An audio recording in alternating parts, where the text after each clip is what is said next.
All right, we live, Okay. All right. and let me usher them in. And hello, everyone. Come on in, and let's greet our new speaker. This is Nicole Shabazz. So, if everyone could come in very quickly and say hello, we're going to get started in 30 seconds. We're going to get started in 30 seconds.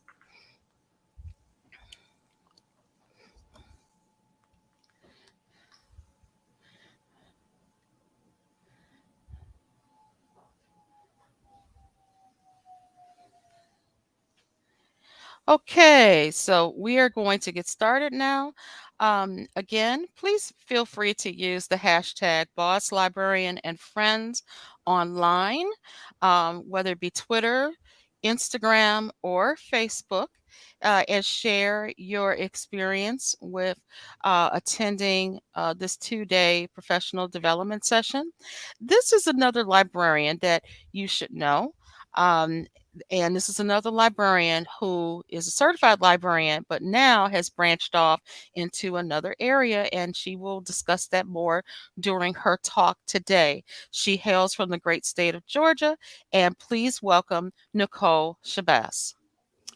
All righty, everyone. Well, good afternoon to you. I thank you so much for attending my presentation and spending some time with me today. Who am I?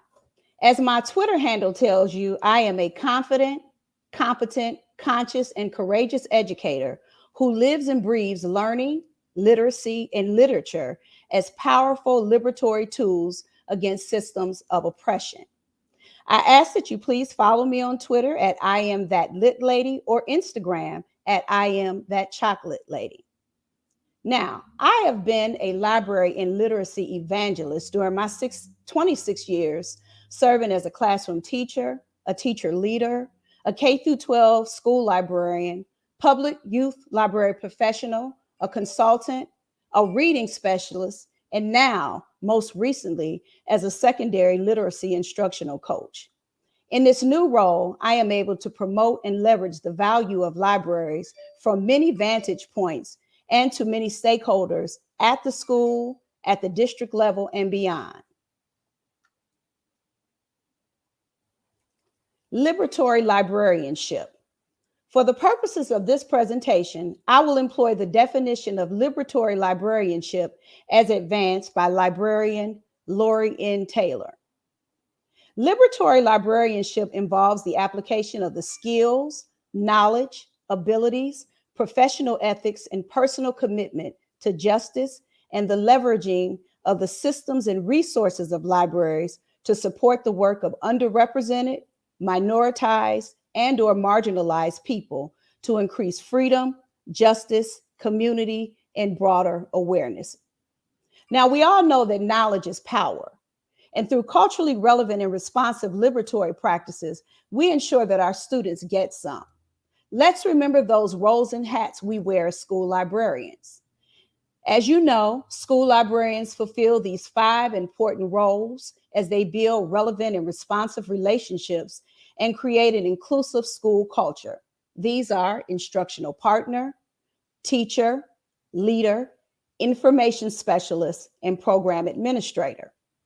Much of what I share today will be situated in the understanding that the core of our engagement with our learner patrons is that we too are teachers.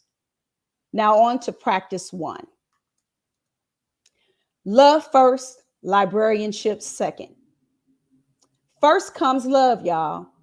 Everything we do in library service to our youth patrons must be grounded in love.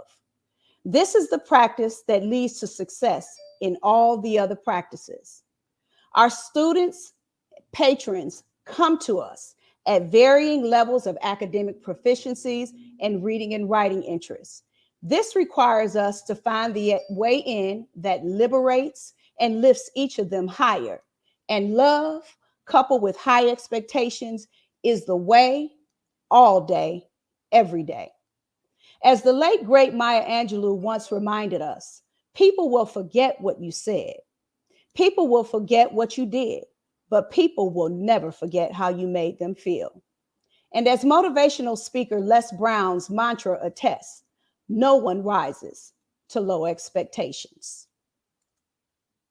So I'm sharing the following titles with you that you might find useful in helping you master this practice: Cultivating Genius, an Equity Framework for Culturally and Historically Responsive Literacy by Goldie Muhammad. We Want to Do More Than Survive. Abolitionist Teaching and the Pursuit of Educational Freedom by Bettina Love. We Got This. Equity, Access, and the Quest to Be Who Our Students Need Us to Be by Cornelius Minor. And then finally, Culturally Responsive Teaching and the Brain, Promoting Authentic Engagement and Rigor Among Culturally and Linguistically Diverse Students by Zaretta Hammond. Practice 2. Let them lead. Leverage your students' strengths in order to maximize their achievement in and out of school. The best way to do so is to solicit this information from them and to help them learn and harness their known and unknown strengths using evidence-based instruments that identify them as such. One example is Gallup Strengths Finders designed specifically for students. There are many other instruments out there as well, and I have included some of these resources in a Padlet that I will share with you at the end of the presentation. Here are some other ways to help students learn their strengths as leaders: using interest inventories, soliciting information from surveys, one-on-one conversations with your students, and identity marker activities. Other opportunities to lead for the library include school library committees, grade level ambassadors at your school, content area ambassadors at the school, having them serve on the school's leadership team as a student representative, as well as on the district leadership team to expand their leadership. Community and stakeholder librarian liaisons, having them attend local, regional, and state and national library conferences, and always using them, leveraging that expertise as guest speakers or moderators on topics of interest or expertise.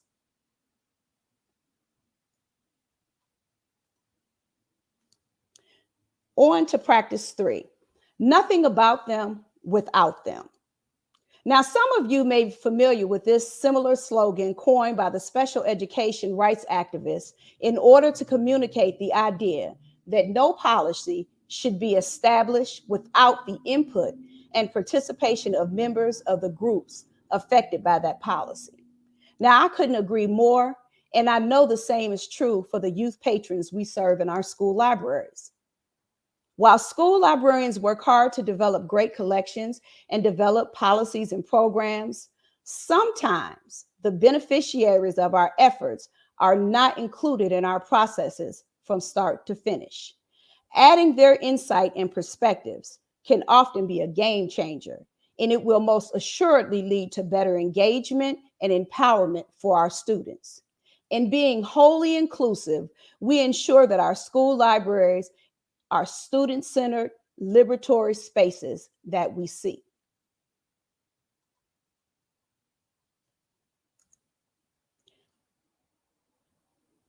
Include youth patrons. While this list is not exhaustive, of course, excuse me, guys, I think I missed a slide here. I may need to go back.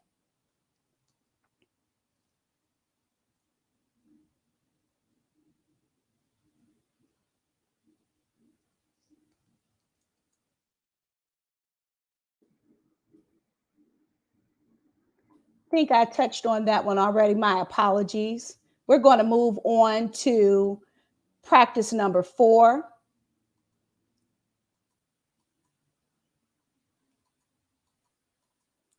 And practice number 4 is to let them be your programming co-pilots. We all know the programming is the heart of school library engagement. To be sure, one of the main measures of success as an effective library is your programming interest and impact. If your goal is to make sure programming materializes and is maintained in your library, be sure that your youth patrons serve as your thought and programming partners as you ideate, create, execute, and reflect. Here are several programming ideas to consider. So, as you see, school-wide reading events, book exams where students have the opportunity to look at advanced reader copies and share and weigh in on what they find interesting, poetry recitation and slams, competitions of all sorts, in-person and virtual book fairs and swaps, First Chapter Fridays, where you invite students in and you read the first chapter of various books to gain their interest and excitement. Storytime events, where high school students, for example, can go to elementary or middle schools and read stories and promote the library to younger students. And what's the book better? Reading and movie events. So again, these are not exhaustive, but there's some ideas to get you started. Practice number 5. Let them be the book. Let them be the book.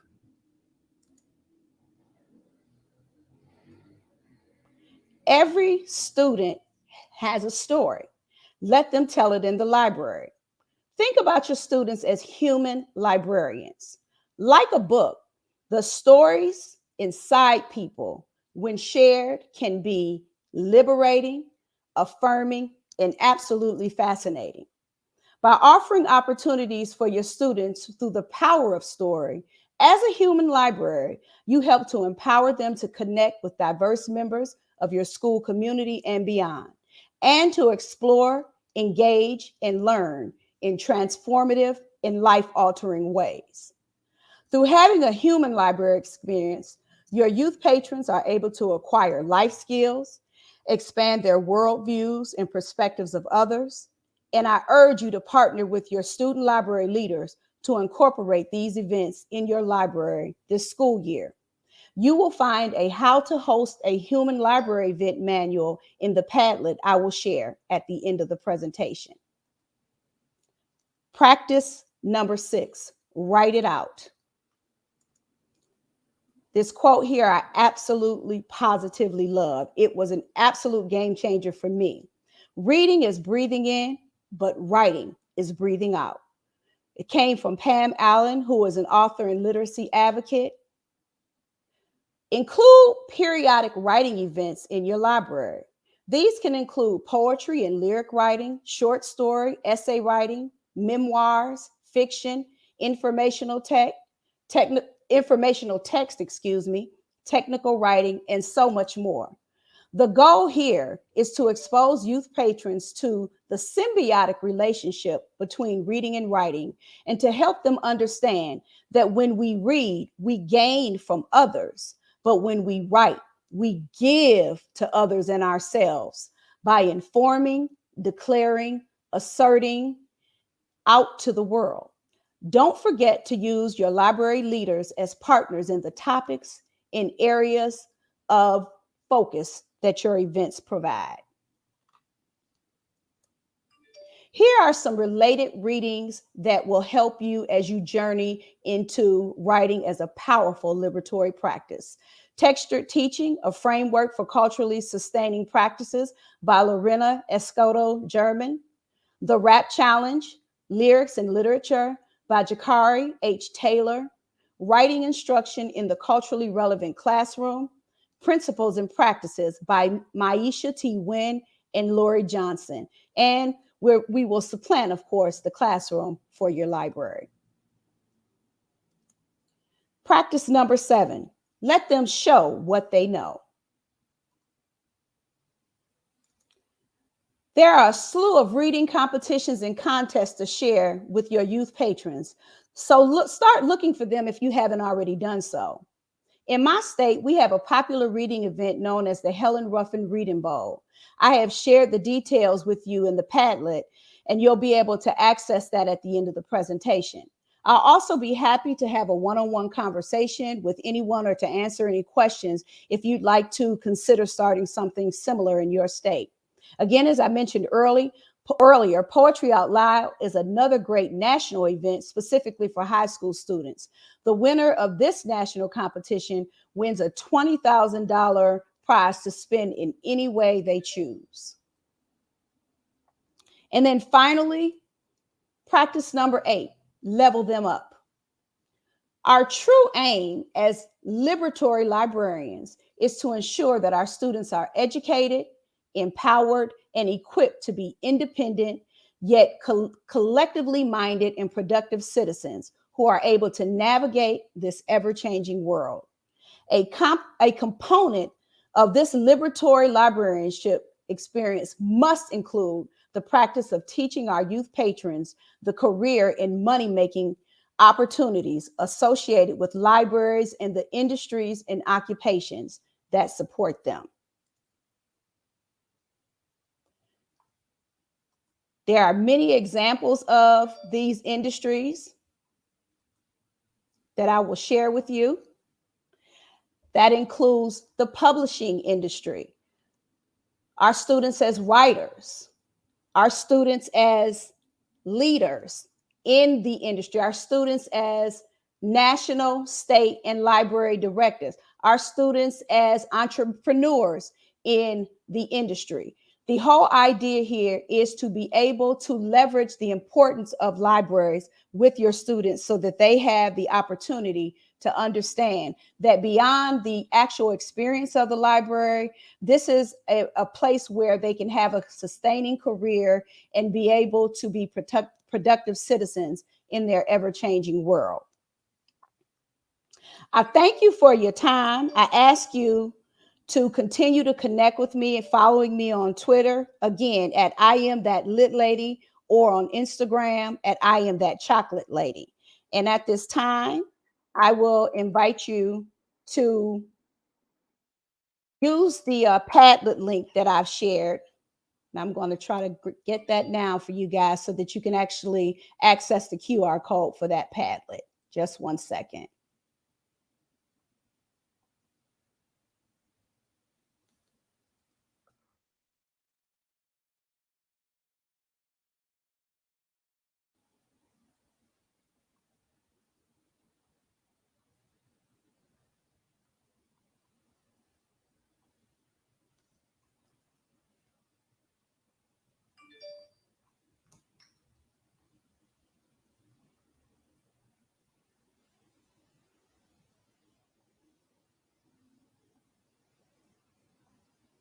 My apologies, friends. I am new on this platform and I have reviewed my presentation. And when I got it going, I had my QR code in here. So if you will give me a few minutes, I will find that for you because I definitely want to be able to share those resources with you. So just one second.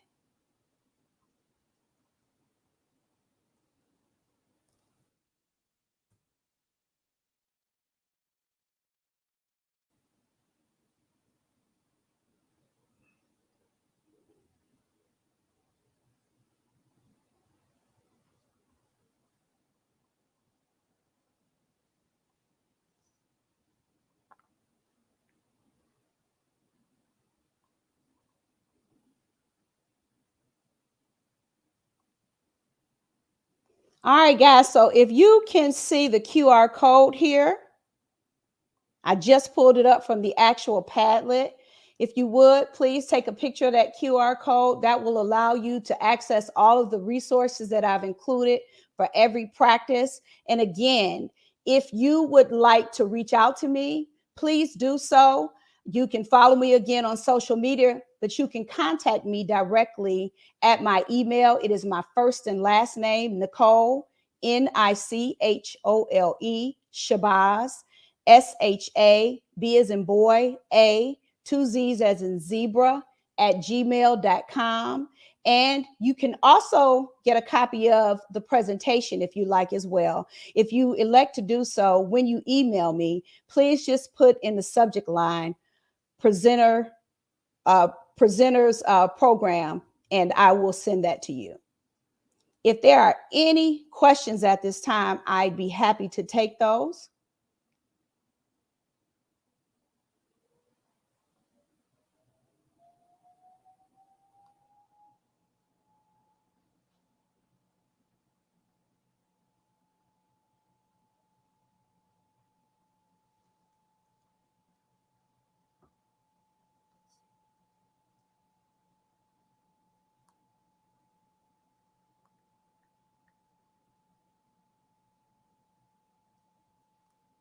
I can't see the presentation. So, Casey, are there any questions out there?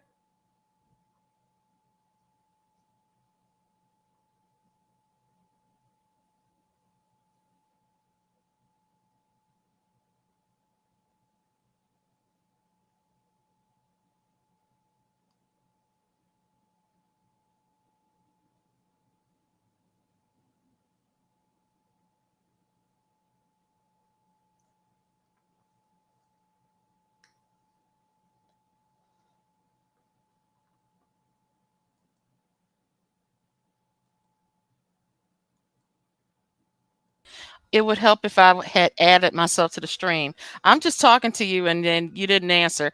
Okay. If you have any questions, feel free to please place that into the chat. I've also included a link to her Padlet. If you were unable to pull it up through your phone, you are able to access the Padlet. And I have a question for you because you have made the transition from a school librarian into another position within the K-12 arena. How have you implemented many of the practices that you discussed in your presentation in your new role? So that's a great question, Casey. So a lot of it is planning for the future. I'm actually brand new to this role. So in Georgia, we start school very early. We started on August 1st, and Wow. educators, yeah, educators were back July 25th. I was back a week before that. And so much of what I will be able to do will be at the district level and also at the school level, just reaching those content area teachers in specific, particularly at the high school level, who often think that their content, if you will, is king over everything, but don't necessarily know the Mhm. value of leveraging their libraries and their librarians to advance their work. And so, as we all know, what I say is it's reading over everything, right? You can't access any other content areas or any other academic levels of achievement if our students are not proficient readers and writers. And so it's one of the reasons why writing is one of the practices, because very often we talk about reading, which is, of course, we know very important, but we know writing is equally important. And again, in a liberatory space, writing is the opportunity for our students to be producers of information and ideas and not just consumers. I think that's an important point to really hone in on is that we want our students to be more producers than to just take what they see already and remix it. Yes. And I liken that to No Shade. A lot of the performing artists that the kids listen to today, they've remixed a lot of material. Yes. It's not a lot, a tremendous lot that has been original. There's a lot of sampled music. So Yes. getting kids in the mindset of being original, creating something that is unique, I think that's really important, especially in today's day and time, don't you think? Absolutely. I think it's essential. Again, we want our students to be independent. We want them to be agile. We want them to be forward and future thinking. And the way you do that is to learn and create ideas and to advance, technology, to advance what libraries look like. Again, libraries 20 years from now may not look exactly like they look now, but as long as our library patrons are participatory, they're liberated in their ideas and their actions, they'll be able to advance the very important cause for libraries for generations to come. And I think that's what we all want. How have you been dealing with some of the challenges you've been faced with during and now kind of post the COVID high that we experienced? We're in COVID, but we're better off than where we were this time last Right, year. Yeah. right. So how have you been able to shift and adjust and still produce great work and serve the students that you do within your district? Yeah, I think an opportunity has been created during COVID to definitely be very more student centered in our approach to our librarianship. And while some of us do a great job of that, I think there's always room for improvement. And I think being able to have that digital connection and oftentimes face to face, if you will, virtual connection with many of our patrons has allowed us to strengthen and deepen that relationship and to really get some insight into how we leverage libraries in a way that it may have to morph into something different. How we look at what reading experiences are from the traditional to how young people read today and how they engage with reading materials today, particularly in the digital space and in the audiobook space. So I do a lot of opportunity. I take a lot of opportunities to promote that, particularly because I work in a high school. And now post COVID, we might say, although we know we're officially not out of COVID, so many high school students found opportunities to work during the height of COVID, and so their time in school or their focus in different areas as it relates to reading and literacy has shifted. So giving them ways and opportunities to engage with text in a way that might allow them to multitask. If they're on the transit on their way to work, they can listen to an audiobook or they can engage an ebook or the competitions and those kind of short term but fun engaging experiences that little by little you pull young people into the library, because winning a contest builds and strengthens us. And when it's money attached, now who doesn't want to win the big bucks? And so this year, last school year, I had a wonderful opportunity to partner with my school librarian at my school to start the first poetry out loud competition at our school in our district. And I'm just so proud to share that one of our students, who was really reticent at first to even participate, actually became the runner up for our entire state. And she won a $500 prize at the school. She won a cash prize for our state. Oh, And just, wonderful. it was wonderful. And I really, really, really pushed that program. I'd like to see as many secondary school librarians participate as possible. When I worked for a public library as a public library professional, we partnered with Poetry Out Loud. And so that's how I became familiar with it. And it's just a fantastic opportunity to build skills for our young people. Well, I tell you one thing, I really wish that you and I could work together. I would be the librarian, you would be the interventionist in the building, and we would be producing some dynamic programming for the kids. Oh, yeah. Isn't it wonderful? Just it's a dream if you could just work with someone who else in your building that has a library information science certificate. Yes. Yes, yes, yes, yes, yes. So I'm living the dream. Yes, yes. She is my sister in literacy, liberatory librarianship, and the like. And so you're right. It's absolutely wonderful to have someone specifically to partner with in your school. Part of our work, and as I said early on, I consider myself a library and literacy evangelist, is also to take it to the streets, if you will, and get That's into right. those classrooms and get into those other spaces and make sure that people know that however great they think they're doing in their spaces, they could be doing even better if they leverage their libraries. Exactly, exactly. You said it right there. That's the money comment of the day. If you leverage your librarian. Yes, yes. Well, everyone, take a moment to, if you haven't, give Nicole some love in the chat. And as we close out, we just want to remind you to use the hashtag BossLibrarianPD on social media. Share images or either quotes from the sessions that really resonate with you today, and so you can share out with others. And again, these sessions have been recorded, so they will be available on Monday. So, again, thank you so much, Nicole, for coming out on a Saturday afternoon and presenting. And we are going to head to our next session that is about to begin in less than a minute. Well, I thank you guys so much for your time. I'm new to StreamYard. The next time we connect, I'll be an aficionado, but I thank you so much. I enjoyed every minute of this. Enjoy the rest of your day. Alrighty, thank you. And on to our next session. Bye bye, y'all. Bye bye.